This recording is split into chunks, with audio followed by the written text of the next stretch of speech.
ओम नमः। आइए मंगलाचरण के साथ स्वाध्याय सत्र का शुभारंभ करते हैं। मोक्ष मार्गस्य नेतारं वेत्तारं कर्मभूभृतां ज्ञातारं विश्वतत्त्वानां वन्दे तद्गुणलब्धये। सरस्वती नमस्तुभ्यं वरदे कामरूपिणी विद्यारंभं करिष्यामि सिद्धिर्भवतु मे सदा। अनंतानंद सिद्ध परमेष्ठी भगवान की जय। आदि ब्रह्मा आदिनाथ भगवान की जय। आद्य गुरु शांतिनाथ भगवान की जय। चिंतामणि पार्श्वनाथ भगवान की जय। वर्तमान शैशन नायक महावीर भगवान की जय। जिनवाणी माता की जय। गणधर भगवान की जय। समस्त पूर्वाचार्य गुरुदेव की जय। उमा स्वामी आचार्य गुरुदेव की जय। आचार्य श्री कुंठू सागर जी गुरुदेव की जय। आचार्य श्री कनक नंदी जी गुरुदेव की जय। प्रज्ञा योगी दिगंबर जैनाचार्य श्री गुप्ती नंदी जी गुरुदेव की जय। तत्वार्थ सूत्र ग्रंथ की जय। पिछले अध्याय में अपने 17 सूत्र हो चुके हैं। आइए पहले उन 17 सूत्रों का पाठ करते हैं, उसके बाद आगे की चर्चा प्रारंभ करेंगे। पंचम अध्याय अपना चल रहा है। अजीव काया धर्माधर्माकाश पुद्गलाः द्रव्याणि जीवाश्च नित्यावस्थितान्य रूपाणि रूपिणः पुद्गलाः आकाशादीक द्रव्याणि निष्क्रियाणि च असंख्येयाः प्रदेशा धर्माधर्मेक जीवानाम् आकाशस्यानन्ताः संख्याश्च पुद्गलानां नाणोः लोकाकाशेवगाः धर्माधर्म्योः कृत्स्ने एक प्रदेशादिषु भाज्यः पुद्गलानाम् असंख्येय भागादिषु जीवानां प्रदेश संहार विसर्पाभ्यां प्रतिभवत् गतिस्थित्युपग्रहो धर्माधर्म्यो रूपकारः। इस प्रकार ये 17 सूत्र अपने यहाँ पर हुए थे। आज आगे की चर्चा प्रारंभ करते हैं। धर्म द्रव्य उदासीन रूप से ठहरने में निमित्त है। जैसे अव्यक्त अमूर्त धर्म एवं अधर्म द्रव्य का उपकार के संबंध से अस्तित्व स्वीकार किया जाता है, अमूर्त अतीन्द्रिय जो आकाश द्रव्य कहा है उसका ऐसा कौन सा उपकार है जिससे आकाश द्रव्य का भी ज्ञान हो, ऐसी जिज्ञासा होने पर आगे का सूत्र कहते हैं। तब आगे का सूत्र बता रहे हैं कि आकाश द्रव्य का ज्ञान हो ऐसा कौन सा क्या है, तो बता रहे हैं यहाँ पर सूत्र क्रमांक 18। आकाशस्यावगाह आकाशस्यावगाह अवगाह आकाशस्य अवकाश देना आकाश द्रव्य का उपकार है। अवकाश अर्थात स्थान, तो आकाश द्रव्य जो है सबको स्थान देता है, ये आकाश द्रव्य का उपकार है ना। अवगाह देना, स्थान देना, अवकाश देना, ये सब पर्यायवाची शब्द हैं। तो आकाश का स्वभाव ही अवगाहन देना है, स्थान देना है, संपूर्ण आकाश पाया जाता है। सूत्रार्थ अवकाश देना आकाश द्रव्य का उपकार है। सूत्र में उपकार पद की अनुवृत्ति, उपकार पद अनुवृत्ति से आया अर्थात ऊपर से अध्याहार किया है। अवगाहन करने वाले जीव और पुद्गलों को अवकाश देना आकाश का उपकार जानना चाहिए। उपचार से धर्म अधर्म काल द्रव्य का भी अवगाहन लोकाकाश में पाया जाता है। विशेषार्थ अवकाश देना आकाश द्रव्य का उपकार है क्योंकि अलोकाकाश के ठीक मध्य में लोकाकाश है, अतः आकाश से लोकाकाश का उपकार होता है। लोकाकाश के अंदर जीव पुद्गल धर्म अधर्म एवं काल द्रव्य होने से इन पर लोकाकाश का उपकार है ना। फिर शंका हुई यहाँ पर कि लोकाकाश असंख्यात प्रदेश ही है, फिर भी इसमें असंख्यात प्रदेश वाले धर्म अधर्म द्रव्य एक जीव द्रव्य तथा संख्यात असंख्यात और अनंत प्रदेश वाले पुद्गल किस प्रकार समा कि ये तो असंख्यात प्रदेश और अनंत प्रदेश वाले किस प्रकार समा सकते हैं। समाधान, जैसे कोई व्यक्ति जंगल में जाकर 1000 प्रकार की वनस्पति के एक एक पत्ते को लाकर उनका काढ़ा बनाए तथा उस काढ़े में से सुई की नोक के बराबर काढ़ा निकाले, तो सुई की नोक के बराबर काढ़े में 1000 प्रकार की वनस्पति का सत्व है। ठीक इसी प्रकार 5000 प्रकार की, 10,000 प्रकार की, 50,000 प्रकार की, 1,00,000 प्रकार की वनस्पतियों के पत्तों से सुई की नोक के बराबर काढ़े में उनका सत्व रहता है। उस सुई की नोक के बराबर काढ़े का न आकार बढ़ता है न वजन बढ़ता है, यह आकाश के अवगाहन गुण का प्रभाव है। ठीक इसी प्रकार लोकाकाश के एक प्रदेश में धर्म अधर्म द्रव्य के एक एक प्रदेश, पुद्गल के संख्यात असंख्यात अनंत परमाणु एवं एक जीव के असंख्यात प्रदेश तथा कालाणु का भी एक प्रदेश समा जाता है। यह अवगाहन शक्ति आकाश द्रव्य की है। मतलब उसकी शक्ति ही ऐसी है कि एक प्रदेश के ऊपर अनंत पुद्गल परमाणु भी रह सकते हैं, असंख्यात प्रदेशी जीव भी रह सकता है और धर्म द्रव्य अधर्म द्रव्य तो है ही, और स्वयं आकाश भी है ही। इन सब तो सभी द्रव्य इस एक आकाश प्रदेश पर, और काल अणु काल द्रव्य जो है उसका भी एक अणु उसमें पाया जाता है। तो ये आकाश की अवगाहन शक्ति, यहाँ पर उदाहरण दिया कि बहुत सारी वनस्पति को मिलाकर काढ़ा बनाया, और उस काढ़े को सुई की एक नोक पर एक नोक भी निकाला तो उसमें भी सबका सत्व है। उसी प्रकार से अवगाहन शक्ति का ये प्रभाव इस प्रकार का है। अगली जिज्ञासा, आकाश द्रव्य के उपकार के बाद उद्गल द्रव्य का उपकार क्या है? ऐसी जिज्ञासा होने पर आगे का सूत्र कहते हैं। आकाश का धर्म और अधर्म का दे दिया, स्थिति और चलना, रुकना और ठहरना, है ना। आकाश द्रव्य का कह दिया अवगाहन देना। अब उद्गल द्रव्य का क्या उपकार है तो बता रहे हैं। सूत्र क्रमांक 19, शरीर वांग मनः प्राणापानाः उद्गलानाम्। शरीर वांग मनः प्राणापानाः उद्गलानाम्।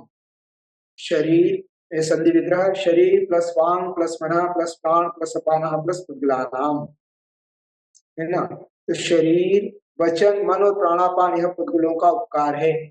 जो पुद्गल परमाणु है उसके द्वारा आपके शरीर की रचना हुई है। आप जो वचन बोलते हैं वो वचन वर्गणाएं भी पुद्गल है ना। फिर मन की रचना,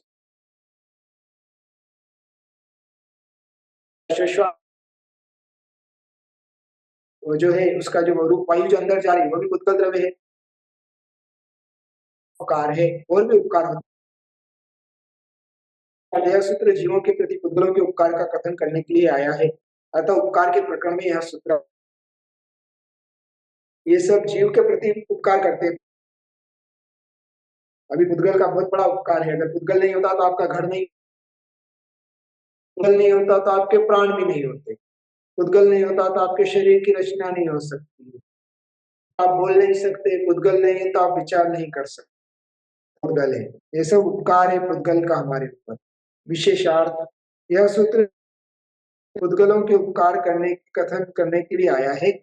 अतः उपकार के प्रकरण में यह सूत्र आया।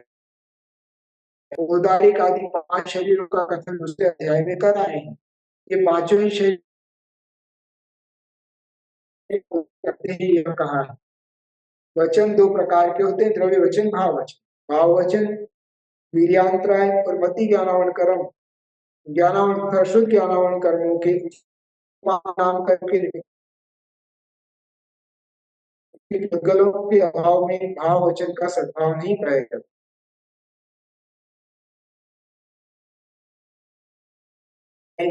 आत्मा के द्वारा प्रेरित होकर पुद्गल वचन रूप से परिणमन करके पुद्गलिक है। दूसरे वचन श्रोत इंद्रिय के विषय इससे भी पौद्गलिक है, जिन्हें उद्गल की 10 पर्याय में प्रथम शब्द को ही ग्रहण किया गया है ना। तो द्रव्य वचन और भाव वचन, भाव वचन अर्थात वीर्यांतराय अर्थात शक्ति, मति ज्ञानावन अर्थात मति ज्ञान का शिरोक्षम, शुद्ध ज्ञान अर्थात शुद्ध ज्ञानावन कर्म का शिरोक्षम, और अंगोपांग नाम कर्म के निमित्त से वचन प्राप्त होते हैं, है ना। इसलिए यह सब जो है कर्म के निमित्त से प्राप्त हो रहे हैं, इसलिए पौद्गलिक है ना। और पुद्गल नहीं है, इस प्रकार की पुद्गल वर्गना नहीं, तो भाव वचन का भाव हो जाएगा। तो जब मन में आपने विचार किया बोलने का और उसके सामर्थ्य से युक्त होकर आपने जो उद्गल वचन रूप से परिणमन किए, जो आपने शब्द बाहर निकाले, वह वचन सामने वाले के कर्ण पटल पर जाकर उसको सुनाई देते हैं, इसलिए वह पुद्गल है। क्योंकि स्पर्श रस गंध वर्ण सब पाया जाता है उन शब्दों में, है ना। बोलते हैं बहुत मीठा बोलता है, या बहुत कर्कश बोलता है, या बहुत कड़वा बोलता है, ऐसा बोलते हैं ना। तो उसमें मतलब है ना, रस स्पर्श, एकदम तेजी से आवाज आई बम के विस्फोट की तो एकदम डर जाते हैं। तो आवाज जो तेजी से आई तो आपको उसका आभास हो रहा है ना, है ना। तो उसका स्पर्श भी है, रस भी है और गंध भी होती है। भी जब स्पर्श रस है तो गंध और वर्ण भी उनका होता है, चाहे हमारे चक्षुओं से हम नहीं देख पाए, किंतु पुद्गल में चारों चीजें पाई जाती हैं, है ना। इसलिए वह पुद्गल है और उस पुद्गल का परिणाम प्रभाव भी हमारे ऊपर पड़ता है। गुरुदेव, इसलिए हमेशा अच्छे वचन बोलना चाहिए, सॉफ्ट वचन बोलना चाहिए, मृदु वचन बोलना चाहिए। प्रकार से वचन 2 प्रकार के हैं, द्रव्य वचन और भाव वचन, दोनों ही पौद्गलिक हैं। तीसरा है मन, मन भी उपकार है शरीर का। मन 2 प्रकार का होता है द्रव्य मन और भाव मन, लब्धि और उपयोग रूप लक्षण वाला भाव मन, और पुद्गलों के आलम्बन से होता है, इसलिए पौद्गलिक है ना, क्योंकि केवली भगवान जो चौदह गुण स्थान में सिद्ध भगवान के मन नहीं पाया जाता है। नामकरण के उदय से जो है मन की रचना होती है, शरीर में जो रचना होती है वो द्रव्य मन, और परिणाम जो हमारे होते हैं वो भाव मन, जो विचारने की शक्ति, चिंतन मनन की शक्ति प्राप्त होती है वो भाव मन है ना। ये दोनों कर्म जनित ही है, इसलिए पुद्गल है। ज्ञानावरण वीर्यांतरा के क्षयोक्षम से तथा अंगोपांग नामकरण के निमित्त से जो पुद्गल गुण दोष का विचार और स्मरण आदि उपयोग के सपोक हुए आत्मा के उपकारक हैं, वे ही मन रूप से परिणत होते हैं। अतः द्रव्य मन भी पौद्गलिक है ना। हमारे हृदय के अंदर एक अष्ट पंखुड़ी का बिल्कुल सूक्ष्म, जिसे कोई मशीन पकड़ नहीं सकती, कोई एक्सरे मशीन या कोई सिव मशीन, ऐसी नामकरण के रचना होती है, और उसमें कर्म के क्षयक्षम से और अंगोपांग नामकरण के निमित्त से जो उस मन के द्वारा चिंतन किया जाता है, उपयोग लगाकर गुण और दोष आदि के बारे में, अच्छे बुरे के बारे में जो भी विचार आप करते हैं, वह सब कर्म के निमित्त से होता है। तो वह शरीर में जो द्रव्य मन की रचना हुई है, एक 8 पंखुड़ी का सुंदर सा कमल होता है, बहुत सूक्ष्म होता है ना, ऐसा वह द्रव्य मन है। और उसके लिए कार्यकारी जो आपकी आत्मा की शक्ति है ना, और साथ में कर्म, इनके सबके निमित्त से वह कार्य करता है। संगी जीव को ही यह मन पाया जाता है, असंगी जीवों तक यह मन नहीं पाया जाता है। फिर भी वो जीवन जीते हैं, किंतु अच्छा बुरा सोचने विचारने की शक्ति, बुरा भला आदि ये सब जो है मन वालों को ही पाया जाता है। इसलिए हमें मन प्राप्त हुआ है तो हमें उस मन का सदुपयोग करना चाहिए। जो यहाँ मन का सदुपयोग नहीं करते हैं, अगली पर्यायों में वह बिना मन वाले पैदा होते हैं, फिर मात्र औदयिक भाव के सहारे वो जीते हैं। जो कर्म उदय में आया वैसा वो जीते रहते हैं बस। जैसे चींटी को देखो आप, चींटी कितनी बार एक ही स्थान पर जाती है, आती, चलती रहती है, चलती रहती है, अच्छा बुरा भला को उसको कुछ भी विवेक होता ही नहीं, क्योंकि मन नहीं है। इससे दूसरे प्राणियों को भी देख लो आप, किंतु आपके पास मन है तो विवेक पूर्वक कार्य करें, अच्छा चिंतन करें, अच्छा विचार करें, तो ये मन का सदुपयोग है, तो अगली बार भी मन वाले बनेंगे। वरना फिर अभी मन का उपयोग नहीं किया तो मन रहित अवस्था प्राप्त हो सकती है। प्राण अपान अर्थात श्वासोच्छ्वास, वीर्यांतरा और ज्ञानावरण के क्षयोक्षम तथा अंगोपांग नामकरण के उदय की अपेक्षा रखने वाला आत्मा कोष्ठगत जिस वायु को बाहर निकालता है, उच्छ्वास लक्षण, उस वायु को प्राण कहते हैं, तथा वही आत्मा बाहरी जिस वायु को भीतर करता है, निश्वास लक्षण, उस वायु को अपान कहते हैं। इस प्रकार प्राण और अपान भी आत्मा का उपकार करते हैं, क्योंकि इनमें आत्मा रहता है। जैसे कठपुतलियों की चेष्टाएं अपने प्रयोक्ता अर्थात नचाने वाले के अस्तित्व का ज्ञान कराती है, उसी प्रकार प्राण और अपान आदि कार्य भी क्रिया वाले आत्मा के अस्तित्व के साधक है, उपकारक है। तो श्वासोच्छ्वास भी है, जो प्राण अपान है, यह भी अंगोपांग नामकरण के उदय से जो है पेट आप फुलाकर श्वास भरते हैं, है ना, बाहर निकालते हैं वो उच्छ्वास, और श्वास भरते हैं वो निश्वास, है ना। ये उच्छ्वास और निश्वास बोलो, प्राण अपान बोलो, ये सब जो है यह भी पुद्गल का उपकार है। और भी पुद्गल के उपकार है, अगले सूत्र में और बता रहे हैं। पुद्गलों के जीव के प्रति क्या इतने ही उपकार हैं या और भी हो सकते हैं? ऐसी जिज्ञासा होने पर आगे का सूत्र कहते हैं। सूत्र क्रमांक 20, सुख दुख जीवित मरणोपग्रहाश्च, सुख दुख जीवित मरणोपग्रहाश्च, संधि विग्रह, सुख दुख जीवित मरण उपग्रहाच, है ना, अच्छा से। और सुख दुख जीवन और मरण ये भी पुद्गलों के जीव के प्रति उपकार है ना। पुद्गल का ही उपकार है, जीवन और मरण, सुख और दुख, ये सब पुद्गल के बहुत सारे जीवन में उपकार होते हैं। साता और असाता रूप कर्म के उदय से अंतरंग हेतु के रहते हुए भाई द्रव्यादि के परिपाक के निमित्त से जो प्रीति और अप्रीति रूप परिताप रूप परिणाम उत्पन्न होते हैं, वे सुख और दुख कहे जाते हैं। तो साता और असाता कर्म के उदय से हो रहे हैं, ये अंतरंग हेतु है। और भाई द्रव्यादि के परिपाक के निमित्त से, एक तो कर्म के उदय से और भाई वस्तु के निमित्त से। जैसे कोई आपको मच्छर ने काटा तो शरीर में दाह उत्पन्न होने लगा, जलन होने लगी, तो वेदना आपको जो आता है। इसी तरह शाबाशी दी, प्रोत्साहन दिया और आपको मन में खुशी होती है, तो सुख की उत्पत्ति हो रही है ना। तो भाई निमित्त भी है, मूल में अपना कर्म भी है, पुद्गल का उपकार हमारे वह है पर्याय के धारण करने में कारणभूत आयु कर्म के उदय से भव स्थिति को धारण करने वाले जीव के पूर्वोक्त प्राण एवं अपान रूप क्रिया विशेष का विच्छेद नहीं होना जीव है तथा उनका उच्छेद होना मरण है। जीवन और मरण जो प्राण अपान पुद्गल का उपकार वह चल रहा है, जब तक चल रहा है और आयु कर्म है तब तक ये जिंदा रहता है, जो पुद्गल का उपकार है। और जब ये नाश को प्राप्त होता है तो ये सब हट जाते हैं, तो उनका विच्छेद होना मरण है। ये भी उपकार है। मरना कैसे उपकार हुआ, ये भी प्रश्न हो सकता है, क्योंकि मरना तो सब दुनिया में बुरा माना जाता है, किंतु सामान्य से देखा जाए तो मरण भी उपकार है। आपका जो शरीर जर्जर अवस्था को प्राप्त हो गया है, वृद्धावस्था को प्राप्त हो गया है, जैसे कपड़ा फट जाने पर नवीन वस्त्र की जब प्राप्ति होती तो मन में खुशी होती, उसी प्रकार एक आयु पूरी करके जीव नवीन आयु को प्राप्त कर लेता है, नवीन पर्याय को प्राप्त कर लेता है। पुरानी जर्जर जो पर्याय है वह नष्ट हो जाती है, नवीन पर्याय प्राप्त होती, तो ये नवीन पर्याय का प्राप्त होना भी एक तरह से यहाँ मरण नहीं होगा जब तक वो प्राप्त नहीं होगी, इसलिए वह भी उपकार है। और हमारे यहाँ तो मरण को भी महोत्सव बनाने की कला बताई गई है जैन दर्शन में, तो मृत्यु को महोत्सव बताया गया है। 17 प्रकार के मरण बताए, उसमें सबसे उत्तम पंडित मरण है ना, जो तीर्थंकर भगवान या उसी भाव से मोक्ष जाने वाले का होता है। फिर पंडित मरण, फिर बाल पंडित मरण, बाल मरण, बाल बाल मरण, इस प्रकार से अनेक शब्द आते हैं। ऐसे 17 प्रकार के मरण शास्त्रों में बताए गए हैं। इसके लिए भगवती आराधना और मरण कंडिका नाम का ग्रंथ पढ़ना चाहिए, यह समाधि मरणोत्साह दीपक करके भी एक ग्रंथ है, उसमें भी ये 17 प्रकार के मरणों का वर्णन है ना। तो ये भी पुद्गल का उपकार है। पुद्गल पुद्गलों का भी उपकार करता है, जैसे बर्तनों की सफाई राख आदि के द्वारा, है ना। आपका बर्तन गंदा हो गया, राख लिया, साबुन लिया, तो राख भी पुद्गल है, बर्तन भी पुद्गल है, तो पुद्गल ने उस पुद्गल के दूसरे की कालिक को निकाल दिया, तो पुद्गल का पुद्गल के ऊपर उपकार।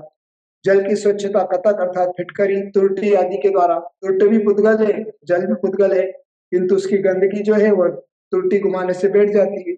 कच्चे लोहे को गर्म करके जल में डुबोने से लोहे में पक्कापन आता है, ये पुद्गल के द्वारा पुद्गल के उपकार है। दुख एवं मरण से जीव का उपकार कैसे हो सकता है, स्वयं एवं दूसरे का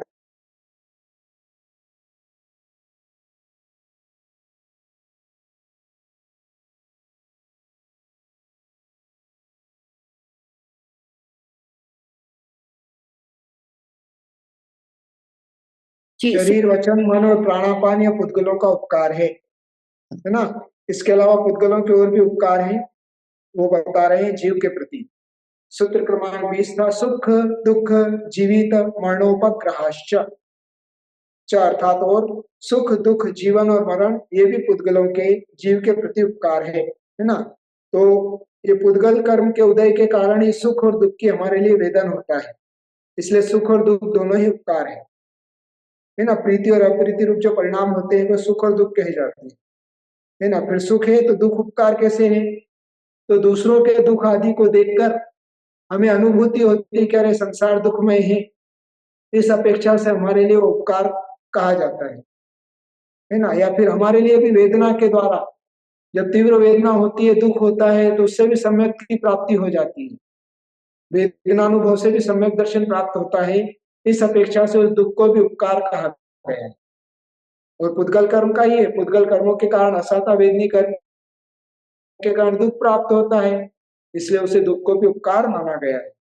और सुख तो है ही, सुख को सभी अच्छा समझते हैं, प्रीति उत्पन्न होना, तो सुख भी उपकार माना गया है। फिर इसी प्रकार से आयु कर्म है ना, तो पर्याय धारण करने में कारणभूत आयु कर्म है, तो आयु कर्म भी पुद्गल कर्म है। और उससे जो प्राण अपान रूप क्रिया होती है, आयु के साथ साथ श्वास क्रिया होती है, इससे उस आयु का विच्छेद नहीं होता है, तो यह भी पुद्गल का ही उपकार है, क्योंकि प्राण और अपान जो है वो पुद्गल है, इसलिए पुद्गल का उपकार है। और उसी प्रकार उनका उच्छेद होना विच्छेद होना मरण है, तो मरण की अपेक्षा से अगर संलेखना को भी मरण कहा गया, 17 प्रकार के मरण होते हैं, उसमें से अच्छे से समाधि पूर्वक मरण करना, संलेखना मरण करना, इस मरण को भी उत्तम माना गया है, तो वह भी हमारे लिए उपकार है, पुद्गल का उपकार है। इसके अलावा पुद्गल पुद्गलों पर भी उपकार करता है, जैसे बर्तनों की सफाई राख के द्वारा करते हैं, या आपका शरीर पुद्गल है और आप स्नान आदि करते हैं तो आपके शरीर की गंदगी नष्ट होती है, गंदगी साफ होती है, शरीर स्वच्छ हो जाता है, तो पुद्गल का पुद्गल के ऊपर उपकार है। इसके अलावा अभी विंटर सीजन है, विंटर सीजन में बहुत सारे जो लोग हैं वो नाना प्रकार के क्रीम आदि लगाते हैं ताकि स्किन आदि फटे नहीं, है ना। तो ये भी पुद्गल है, क्रीम भी पुद्गल है और शरीर भी पुद्गल है। तो पुद्गल का पुद्गल के ऊपर भी उपकार होता है। इस प्रकार से यहाँ पर हुआ। अब कोई प्रश्न हो तो पूछ लीजिए। नमस्ते आचार्य श्री, नमस्ते नमस्ते ठीक है। नमस्ते। ये मरण को कैसे ये जाना है, उपकार जाना है? क्योंकि मरण है। श्वासोश्वास में श्वास आता है जाता है तो उपकार है जीने के लिए, फिर मरण कैसा उपकार हो सकता है? संलेखना मृत्यु महोत्सव कहा गया है ना, तो वो उपकारक है ना आपके लिए। और फिर एक और कारण अभी मैंने बताया था पहले, शायद आवाज नहीं आई होगी, कि एक पर्याय छोड़ते हैं तभी नवीन पर्याय की उत्पत्ति होती है। जैसे वस्त्र पुराना जीर्ण शीर्ण हो चुका है तो उसे छोड़कर नवीन वस्त्र धारण कर लेते हैं तो खुशी जी। होती है, सुख की प्राप्ति होती है। उसी प्रकार जब ये शरीर जीर्ण शीर्ण हो जाता है, आयु कर्म पूरा होने पर यह शरीर यही नष्ट हो जाता है, छूट जाता है और नवीन शरीर की प्राप्ति होती है, तो वह भी पुद्गल का ही उपकार है। उस अपेक्षा से मरण को मृत्यु महोत्सव और इन दो अपेक्षा से मरण को भी उपकार माना गया है। ठीक है, आगे जीव द्रव्य के उपकार की ओर चलते हैं। धर्म अधर्म आकाशम पुद्गल, इन अजीव के उपकार कहने के बाद क्रम प्राप्त जीव द्रव्य कृत उपकार क्या है, ऐसी जिज्ञासा होने पर आगे का सूत्र कहते हैं। सूत्र क्रमांक 21 21 परस्परोपग्रहो जीवानाम, परस्परोपग्रहो जीवानाम, है ना। बहुत सारे लोग इस सूत्र को गलत उच्चारण करते हैं। कई घरों के बाहर तो 3 लोग का साइन बना होता है और नीचे लिखा होता है परस्परोपग्रहो जीवानाम, है ना। बहुत से लोग परस्परोपग्रहो ऐसा बोलते हैं, कोई परस्परोपग्रहो बोलते हैं, है ना। तो हमको शुद्ध उच्चारण करना है, तो परस्परोपग्रहो जीवानाम, संधि विग्रह कर रहे हैं। परस्पर प्लस उपग्रह प्लस जीवानाम, परस्पर उपग्रह निमित्त होना यह जीवों का उपकार है। परस्पर शब्द क्रियावाची है, परस्पर का उपग्रह अर्थात परस्पर उपग्रह है, यह जीवों का उपकार है। विशेषाल जैसे स्वामी सेवक का धन आदि देखकर उसका उपकार करता है, सेवक स्वामी का हित कथन अहित परिहार करके उसका उपकार करता है। आचार्य दोनों लोक में सुखदायी उपदेश द्वारा तथा उपदेशानुसार उन्हें चर्या में लगाकर शिष्यों का उपकार करते हैं, शिष्य आचार्य के अनुकूल चलकर उनका उपकार करते हैं, है ना। इसी प्रकार एक दूसरे का उपकार करना ही जीव का कार्य है। लोक व्यवहार में जो एक दूसरे का उपकार करना ही जीव का कार्य है और स्वयं का उपकार करना भी जीव का कार्य है। बुरे कार्य को नहीं करते हुए अच्छे कार्य को करना ये स्वयं का उपकार है, स्वयं के ऊपर स्वयं का उपकार है। इसलिए सबसे पहले अपने ऊपर उपकार करना चाहिए, स्वयं को क्षमा करना चाहिए, स्वयं को मृदु बनाना चाहिए, स्वयं को ऋजु बनाना चाहिए, स्वयं को लोभ कम करना चाहिए, स्वयं को सत्य धारण करना चाहिए, है ना। ये 10 धर्म आत्मा का स्वभाव है, पहले सबसे पहले स्वयं को करना चाहिए। पर लोक में क्या है, हम दूसरों से सब चाहते हैं, उसे झूठ नहीं बोलना चाहिए, वो बहुत गुस्सा करता है, उसे ऐसा नहीं करना चाहिए, ऐसा करना क्या ठीक है क्या। इस प्रकार से हम दूसरों के ऊपर तो बहुत सारे देख लेते हैं, किंतु हम स्वयं क्या क्या कर रहे हैं ये भी हमें देखना चाहिए। ये सूत्र दोनों को इंगित करता है, एक तो दूसरे जीव के ऊपर भी उपकार करें, हम ऐसी क्रिया ना करें जिससे किसी को तकलीफ हो, किसी को कष्ट हो, कोई कठिनाई में रहे, है ना। तो ये भी उसके ऊपर उपकार है। बाकी स्वामी सेवक गुरु शिष्य पिता पुत्र माता पुत्र पति पत्नी ये तो आगे एक दूसरे पर उपकार करते ही हैं, है ना। और इसी प्रकार से तिर्यंच जीव भी हमारे ऊपर उपकार करते हैं, तो उनके ऊपर भी उपकार है तो उनका भी करना चाहिए, अति भारारोपण नहीं करना चाहिए, है ना। जैसे अभी हम बिहार आदि में चलते हैं तो बेचारे बैल गाड़ी में गन्ना इतना गन्ना भरते हैं बैल चल भी नहीं पाता है, सीमेंट की और डामर की सड़कें, बेचारों के पैर भी घिसते हैं, चाबुक भी मार रहे हैं उनको, इतना उपकार वो कर रहे हैं तो भी उन पर अति भारारोपण कर रहे हैं। तो ये अपकार है, उपकार नहीं अपकार हो गया वो जीव के ऊपर। तो परस्परोपग्रहो जीवानाम ये बहुत महत्वपूर्ण सूत्र है। भगवान महावीर का यह सूत्र, यह तीर्थंकर की वाणी उमा स्वामी आचार्य के माध्यम से हमारे लिए प्राप्त हुई, तो इसलिए हमें इसको समझना चाहिए, चिंतन करना चाहिए। हम दिन भर में क्या क्रियाएं कर रहे हैं, क्या क्या हुआ, शाम को बैठकर रात्रि सोने से पूर्व चिंतन करें कि भगवान के सूत्र का मैंने कितना पालन किया। अपने आप आपके जीवन में परिवर्तन, शांति आने लगेगी अगर आप इसको पालन करेंगे तो। ये बहुत अच्छा सूत्र है, जीव का जीव के ऊपर उपकार। ठीक है, आज के सत्र को इतना ही रखते हैं। जिनवाणी के ज्ञान से सुजे लोकालोक, सो वाणी मस्तक चढ़ो सदा दे ढोक। 9 बार नमोकार मंत्र का जाप कीजिए। सबके लिए बहुत सारा आशीर्वाद।